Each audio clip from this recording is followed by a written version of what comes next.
안녕하세요. 네, 미술 이론 연구자 김어경입니다. 오늘 제가 발표할 그 주제는 좀 너무 거창한 주제일 수도 있긴 한데요. 좀 짧은 시간에 잘 전달할 수 있을지 좀 우려가 되는 부분이 있는데 최대한 성실하게 아마 설명을 한번 해보겠습니다. 오늘 제가 발표할 내용은 한국 앵포르미의 태동과 강주 추상 미술에 관련된 이야기인데요. 결과적으로는 한국 현대 미술의 어떤 기점이 언제 시작되었는가라고 하는 것이고, 또 한국의 추상 미술을 일컫는 앵포르멜과 또 강주 화단과 어떠한 연관성이 있는가, 그 내용을 이제 이야기하는 것입니다.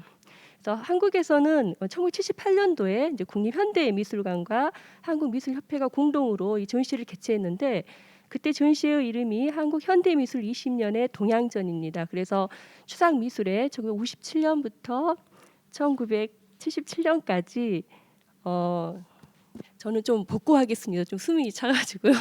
죄송합니다.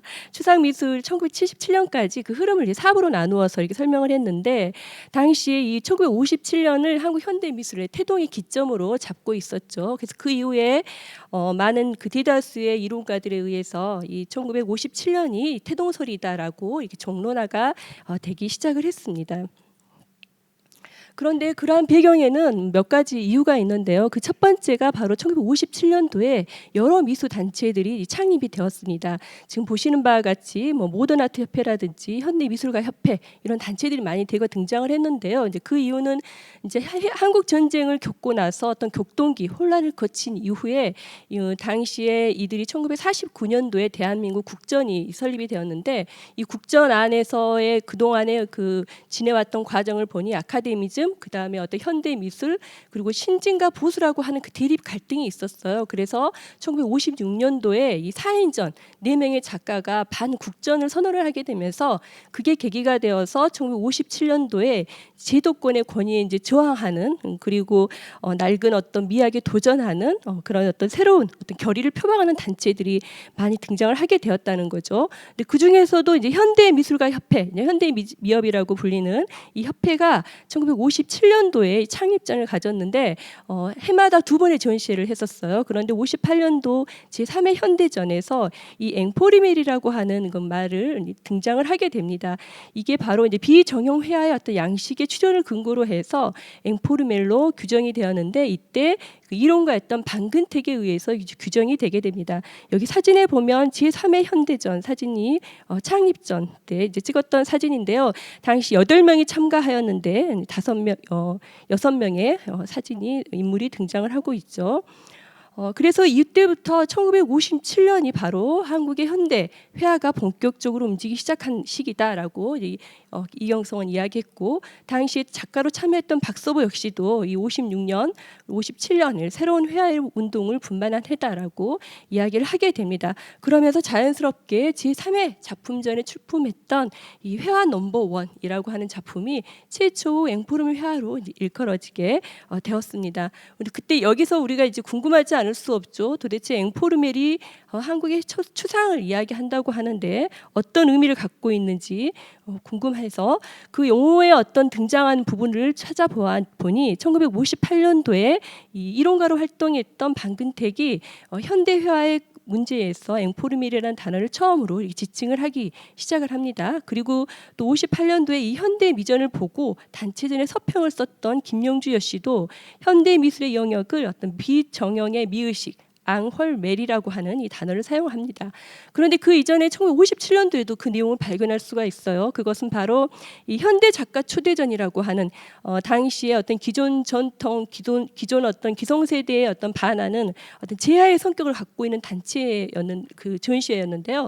이때 이경성은 여기에서도 역시 부정과 저항의 정신을 촉구하는 근대의 다다와 현대의 안헐멜이라고 이렇게 언급을 하면서 한국 화단의 어떤 모순과 후지성을 타파하고 현대 작가의 어떤 그 제하 정신을 고쳐야 된다라는 그 이야기하면서 이 안홀멜, 앵포르멜이라는 단어를 사용을 하게 됩니다.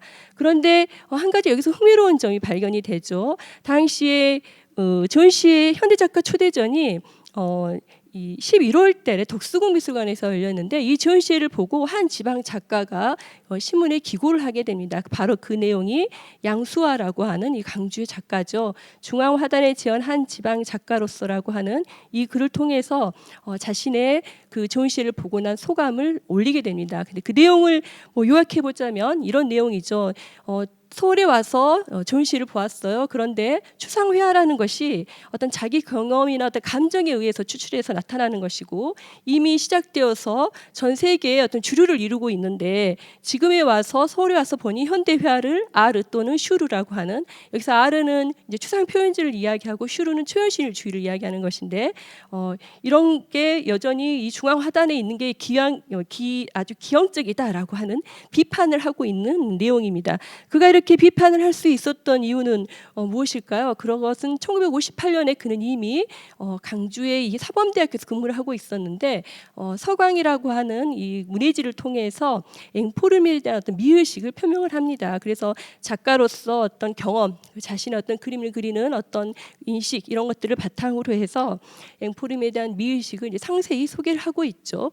그런데 1958년도 이 3월에는 같은 달에 약간의 기간차를 두고 서울에서는 CHW라고 이 편역이 되어 있는데 양훌맨 운동의 본질이라고 하는 곳과 그 다음에 또 최덕규가 썼던 이 현대미술 현대화의 이해라고 하는 단행본을 통해서 중앙화단에서 발표가 돼요. 그래서 어떻게 보면 크게 보면은 이 58년도 3월에 약간의 기간차를 두고 강주와 서울에서 앵포름에 대한 미술에 대한 배경, 의미를 다루는 이 글들이 등장했다라고 볼 수가 있죠. 그런데 이 글들이 중요한 이유는 무엇이냐? 그 바로 2개월 뒤 제5월 달에 열렸던 제3회전에서 앵포름의 작품이 출연했다는 점에서 매우 중요하다라고 볼 수가 있어요. 그래서 한국 아방가르드 작가들은 어쩌면 이 현대적인 조형을 탐구하는 것을 설명하는 데 있어서 그 용어로 있어서 이 뜨거운 추상 표현주의 포함하는 앵포름이라는 단어를 사용하게 되었다라고 볼 수가 있는 거죠. 간략하게 앵포름에 대한 용어를 좀 더 깊게 이야기해 볼 필요가 있는데요. 우리가 너무나 잘 알고 계시겠지만 인상주의 이후에 사실적으로 재현하는 것을 떠나서 부정하고 또 자신의 작가가 또 왜곡하고 이런 어떤 작품으로 그림을 많이 그리게 되는데 가장 큰 변화를 이루게 됐던 지점이 바로 이제 1차, 2차 세계대전이라고 볼 수가 있어요. 그래서 1차 세계대전, 2차 세계대전 사이에는 여러분이 잘 아시다시피 다다이즘이라고 하는 등장을 함으로써 어떤 사회적인 예술 그리고 전통을 부정하는 이 반예술을 주장을 했었죠. 그리고 1924년도에는 이제 초현실주의라고 하는 무의식 이성의 반대 어떤 무의식을 탐구해서 어떤 새로운 기법들을 그림으로 표현하는 초현실주의가 등장을 했었죠. 그런데 오늘 제가 이야기하고 싶은 제 2차 세계대전 이후에 바로 이 미국의 추상 표현주의가 이제 등장을 하게 됩니다. 또는 유럽의 추상 표현주의라고 이야기를 하는데 미국의 추상 표현주의는 우리가 액션 페인팅이라고 행동회화다 이렇게 이야기를 하고 유럽의 추상 표현주의를 우리가 바로 앵포르메리다 이렇게 이야기를 한다는 거죠. 그래서 저희는 왜 그러면 앵포르메를 받아들이게 되었을까요? 미국의 추상 표현주의라는 단어를 쓰지 않고. 그 이유를 좀 설명해 본다면 유럽의 추상 표현주의는 이 앵포르메르라고 하는 단어는 이제 1951년도에 앵포르메르의 의미라고 하는 전에서 이 등장을 하게 되고 미셸 타피에 의해서 이 비정형을 의미하는 이 앵포르메를 채택하고 명명을 하게 됩니다. 그러면서 자연스럽게 미셸 타피에는 앵포르미학의 주요한 이론가로 등장을 하게 되는 거죠. 그래서 미셸 타피에가 말했던 이 비정형이라고 하는 뜻은 어떤 의미를 갖고 있냐? 말 그대로 형태를 만들지 않는 것, 형태를 부정하는 거죠. 그래서 어떤 재현적인 형태가 담는 것을 부정하는 것을 전제로 한다라고 이야기할 수가 있어요. 그런데 그가 주장했던 1952년도에 명명했던 비전형은 어디서 또 그 의미를 찾을 수 있냐? 바로 1차 세계대전 이후 조르주 바타이유 프랑스의 사상가에 의해서 한번 정의가 된 적이 있었어요. 그 시기가 바로 1929년도인데요. 그가 이 도키명이라고 하는 이 책을 통해서 이 비정형에 대한 이야기를 하는데 여기서도 역시 어떤 모든 재현적인 형태 어떤 담는 것을 거부하는 것이라고 이야기를 하고 있는 거죠. 그래서 어떻게 보면 이 앵포르멜 깊은 의미 안에는 1차, 2차 세계 대전을 겪으면서 기존에 가지고 있던 합리적인 사고, 이성에 대해서 부정하고 저항하는 형태를 거부하는 이런 의미들을 함축하고 있다라고 볼 수가 있습니다. 그래서 위에 보이는 작품들이 미국의 추상 표현주의 화가들 대표적인 작품들이죠. 잭슨 폴록과 드쿠닝, 아실 고르키 이런 작품들이고, 그 밑에는 바로 유럽의 앵포르멜 작가들의 작품입니다. 그래서 작가들의 작품들은 약간의 액션 페인팅과 앵포르멜 약간의 좀 차이점들을 가지고 있죠.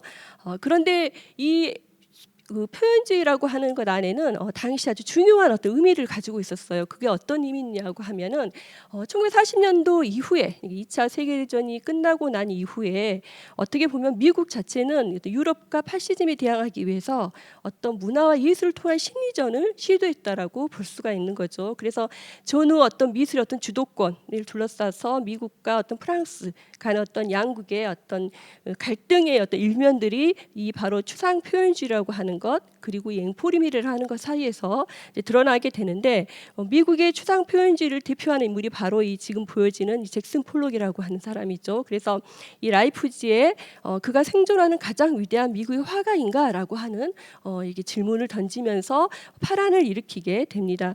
그래서 당시 미국의 추상 표현주의는 어떻게 보면은 이 잭슨 폴록 의 작품을 포함을 해서 유럽에 가서 파리에서 전시를 하게 되는데, 그때 어떻게 보면 미국의 아방가르드 작품을 소개하기 위해서 표현된 단어가 바로 이 추상 표현주의라고 하는 그런 단어였거든요.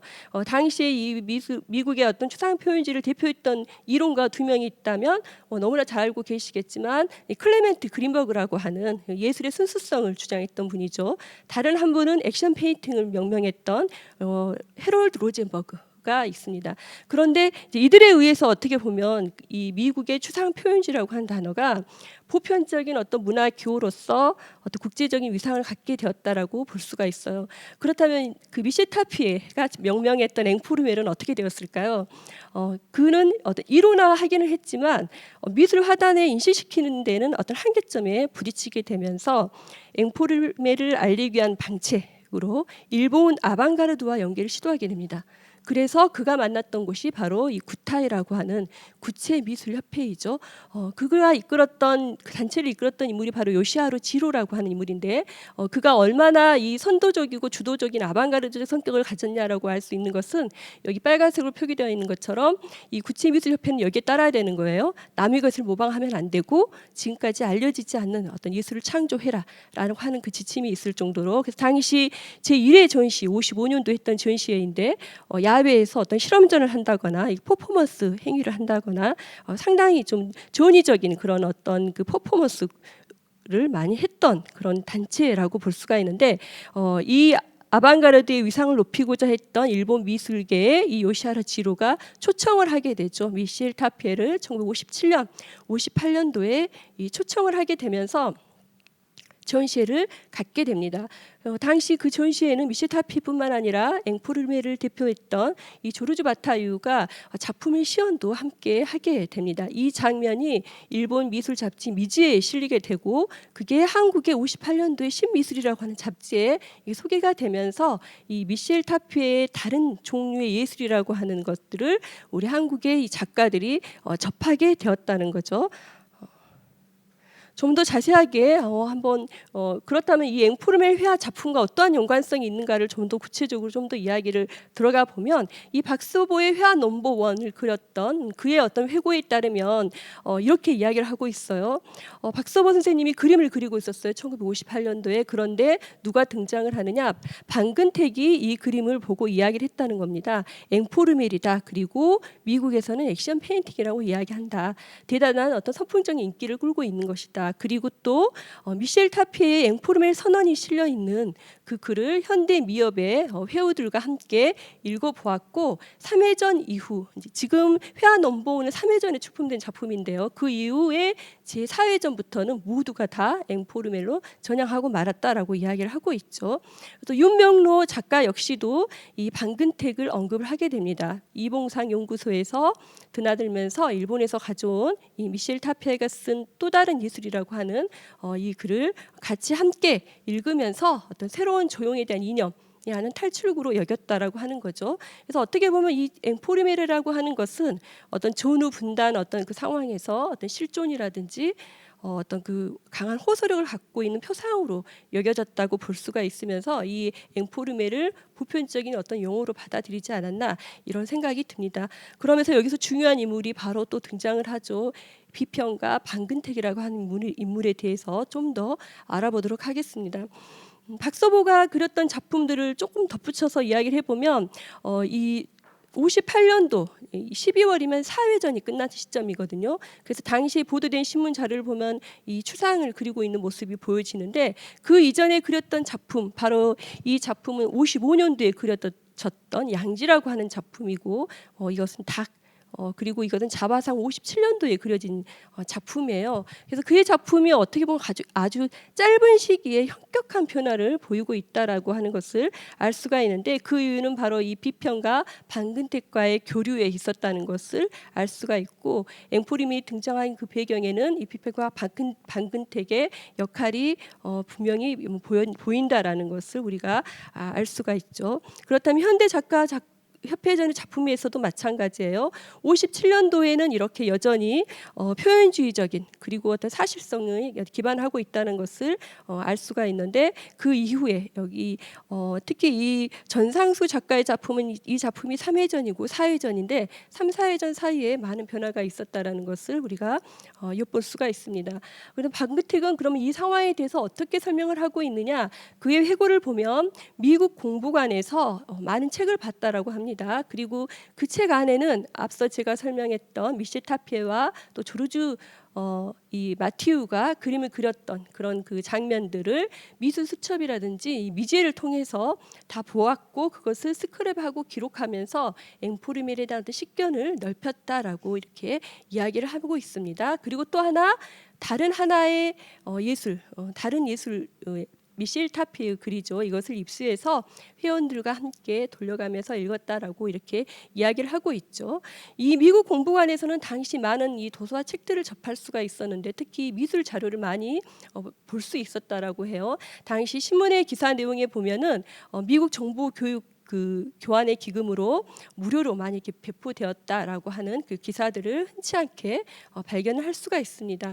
그럼 방근택이 이야기했던 미국 공보원은 어디에 있었을까요? 제가 오늘 발표하고자 한 그 내용이 이제 주요 핵심이죠. 바로 강주 미국 공보원을 이야기를 하고 있습니다. 강주 미국 공보원은 46년도에 전남 도청에 있는 그 무덕전이라고 하는 곳이 있었거든요. 그 뒤에 가거물로 있었는데 그 이후에 미국 해외 정보국 산하로 소속이 되면서 47년도에 강주 미국 공보원으로 이렇게 개원을 하게 됩니다. 그러면서 자연스럽게 대중 계몽이라든지 지역의 화단에 이제 활기를 불어넣게 되죠. 서울 같은 경우에는 1년 뒤인 1948년도에 남대문 소공동에 있는 그 미술문화연구소가 미국 공보원으로 나중에 확충이 되게 됩니다. 그렇다면 이 미국 공보원과 방근택의 역할 관계를 어떻게 설명할 수 있을까요? 이 존 씨는 이 표는 1948년 그러니까 47년도에 미국 공보원이 설립된 이후에 48년부터 초대전을 하게 되는데 대표적인 초대전 인물이 바로 동경문이라고 하는 이제 중국계 미국인인데 여기 강주에서뿐만 아니라 그 이후에 서울, 부산에서 전시했다라는 기록을 발견을 할 수가 있습니다. 그런데 이 존 씨의 마지막에 보면 55년도까지 정리한 거거든요. 55년에 방근택의 개인전을 볼 수가 있습니다. 방근택의 개인전이 왜 이곳에서 열릴 수 있었는지 의문이 가지 않을 수 없죠. 방근택은 당시에 상무대에서 군 복무 중이었습니다. 그는 부산 출신이었는데 철학과 문학을 전공했던 사람이었어요. 그래서 어떤 실존주의적인 어떤 그런 그 사조 문학에 심취되어 있었는데 미 공보원을 다니면서 이 문학과 실존주의와 일치하는 어떤 표현으로 앵포르메를 이해했다라고 말하고 있습니다. 그래서 그가 앵포르메 작품을 실질적으로 흉내도 내보고 했다라는 거예요. 그래서 이 존 씨를 앵포르메 작품을 출품했던 존 씨다라고 그는 말을 하고 있습니다. 그런데 여기서 우리가 중요한 것은 이 앵포르메 작품을 존시했다라고 하는 이 방근택의 앞서 1948년도에 이미 이 비구상 합동전, 그다음에 양수화 개인전, 한마디로 이야기하면 양수화와 강용운의 이 비구상 전시, 이 추상 전시가 이루어졌다라고 하는 거죠. 그래서 기록에 의하면 이미 동경문 이 초대전에 이 허백년 당시 우리 강주 화단을 이루고 있었던 한국 화가와 서양 화가들이 대거 찬조 출품을 했었는데 그때도부터 이미 비구상을 출품해서 웃음거리가 되었다라고 하는 그런 내용들이 있습니다. 그리고 이렇게 비구상 작품을 출품했던 또는 이제 추상으로 변이 과정을 보여주는 이 전시들을 하고 있었다는 거죠. 특히 강용원 선생님의 제자는 말을 해요. 이 박남이라고 하는 제자는 당시에 이 신성이라고 하는 또는 이 아카데미라고 하는 것이 강주의 다방으로 있었는데 이곳에 많은 그 실존주의 사주에 도취됐던 당시의 명사들이 모여들었는데 이때 보면 이 군복을 입고 왔던 분이 박서보 씨가 있었고 그리고 대위 계급장을 단 이 방근택 씨도 볼 수 있었다라고 이야기를 하고 있습니다. 오늘 가장 중요한 핵심이라고 할 수 있는 이 양수화와 강용원 선생님에 대해서 좀 설명을 하고 마무리하도록 하겠습니다.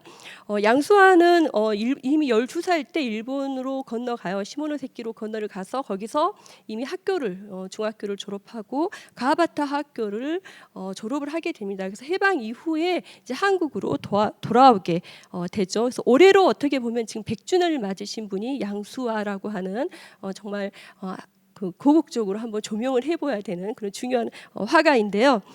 그가 이제 일본에서 이미 유학 시절에 전위적인 회화를 경험했다라고 하는 거죠. 그리고 개인적인 어떤 실험 단계에 접어들면서 추상으로 변했다라는 것을 우리가 알 수가 있어요. 그런데 양수화의 경우에는 상당히 그 일제 강점기, 그 해방 직후, 그다음 한국 전쟁을 겪으면서 그의 삶이 영화로 제작해도 될 만큼 파란만장한 삶을 겪게 되는데 그 단적인 예로 이 친동생인 양해천이 1948년도에 이 제주 4.3 사건에 연루가 되면서 이제 무기징역에 처하게 되는데 당시 미 군정기였기 때문에 이 퇴각하던 그 군인에 의해서 사망을 하게 돼요. 그래서 엄청난 충격을 받게 됩니다. 그런 와중에 이제 1951년도에 어떤 그 좌우 이데올로기의 어떤 갈등이 있었고 그는 그때 목포에서 문화예술도매위원장을 하고 있었거든요. 그래서 쫓기듯이 지리산으로 입산을 하게 됩니다. 그래서 나중에는 이제 이태라고 하는 그 작가가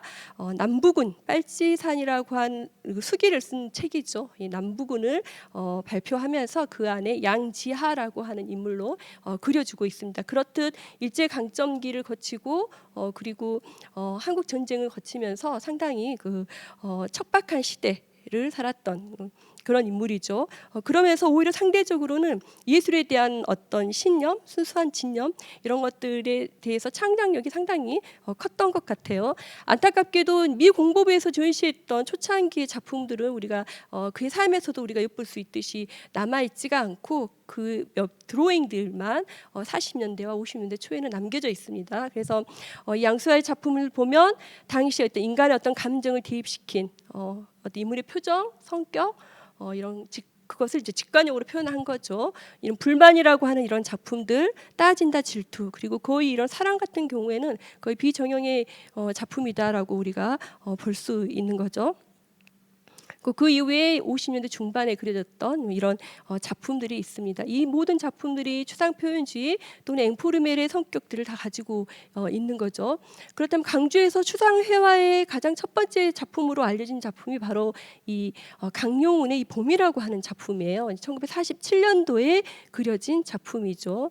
강용운도 역시 일본에서 제국미술학교를 졸업한 다음에 해방 직후에 강주에 돌아와서 전남 여고에서 교사를 했었는데 이 당시 세교육 전람회라고 1947년도에 미술 교사와 또 학생들이 모여서 대대적인 전시를 했었는데 그때 출품했던 작품이 바로 이 봄이라고 하는 작품입니다. 그래서 강주 전남 어떤 첫 추상 작품이다. 현재 이렇게 일컬어지고 있죠. 그의 작품들을 보면은 완전히 비정형에 이르렀다는 것을 알 수가 있고 또 40년대의 작품들을 보면 남과 여인 그리고 포옹이라고 하는 이 작품에서도 그가 어떻게 보면 비구상에서 비정형에 이르렀다라는 것을 엿볼 수가 있습니다. 그 외에도 뭐 46년도의 작품 이 여름날에 가을날에도 상당히 표현주의적인 그런 어떤 특성들을 보여주고 있죠. 1950년도에 그려졌던 이 축화라고 하는 작품을 보면 마치 우리가 잭슨 폴록의 작품에서 볼 수 있었던 것처럼 어떤 자동 기술을 시도하고 있고 그리고 드리핑 기법, 전면에 올 오버 그 기법을 사용하고 있다라는 것을 알 수가 있습니다.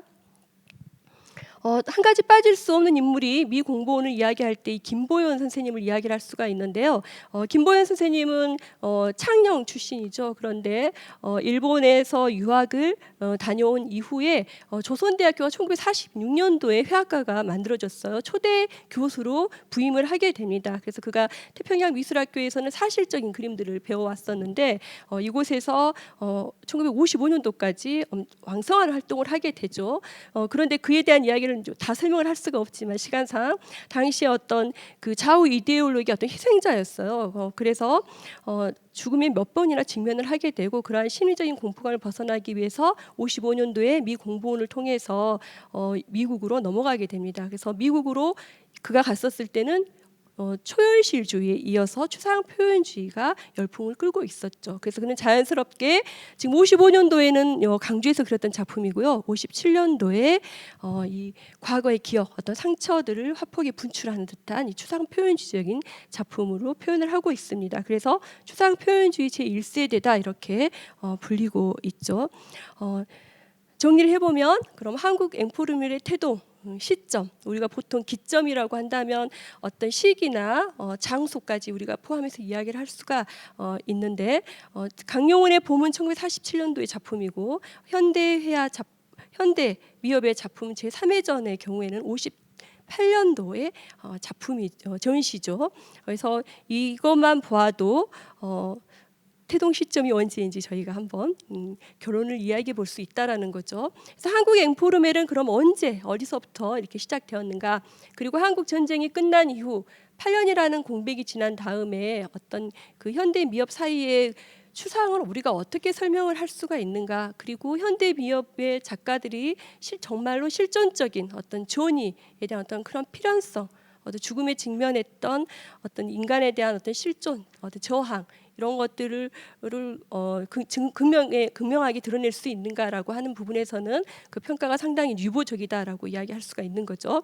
그래서 한국 현대 미술의 태동 시점은 어쩌면 1957년, 58년이 아닌 해방 직후 강주 화단에서 그 실마리를 찾을 수 있지 않을까라는 생각이 듭니다. 그러한 그 배경으로는 앞서 이야기했던 양서와 강용훈이라고 하는 일본 유학을 통해서 이미 전위적인 회화를 경험했고 그리고 해방 공간 한국 전쟁을 거치면서 이념, 갈등, 모순, 죽음 이런 부분에 대해서 우리가 알고 있는 2차 세계대전 이후의 추상 표현주와 앵포르멜이 등장하게 된 그 배경 또 작가의 어떤 그 신념들과 맞닿아 있는 부분이라고 알 수가 있죠. 그래서 내적인 필연성, 자신의 어떤 실존을 묻는 이 형식이 바로 이 앵포르멜의 어떤 이론적 미학적인 특성과 맞닿아 있다라고 이렇게 설명을 할 수가 있겠습니다. 그래서 호남의 앵포르멜 나아가서는 이제 한국의 앵포르멜이 그 동안의 어떤 자생론이냐 또는 이게 수용론이냐라고 하는 문제 그리고 그 동안의 그 공백 한국 전쟁 이후의 그 공백 기간을 어떻게 설명할 수 있느냐 제3회전에서 갑자기 추상의 앵포르멜이 등장한 것이냐라고 하는 부분들의 실마리를 이 강주 하단 그리고 양서와 강용훈이라고 하는 이 작가들의 작품을 통해서 또 그들의 어떤 삶을 통해서 우리가 극명하게 드러낼 수 있다라고 이야기하고 정리를 해보자면 앵포르멜은 호남 앵포르멜로 저희가 정리를 해보겠습니다. 작가들의 어떤 치열한 몸짓 그리고 어떤 실존적인 의지의 표명이다. 그리고 내적인 자발성과 자기 비판이 발현된 예술이다라고 정의를 할 수 있겠어요. 그래서 앞으로 이 앵포르멜이 한국 앵포르멜과 서로의 그 좀 더 긴밀하게 이 부분이 서로 논의가 될 수 있는 그 어떤 단초가 되지 않을까라는 생각에서 오늘 주제에 대해서 발표를 해보았습니다.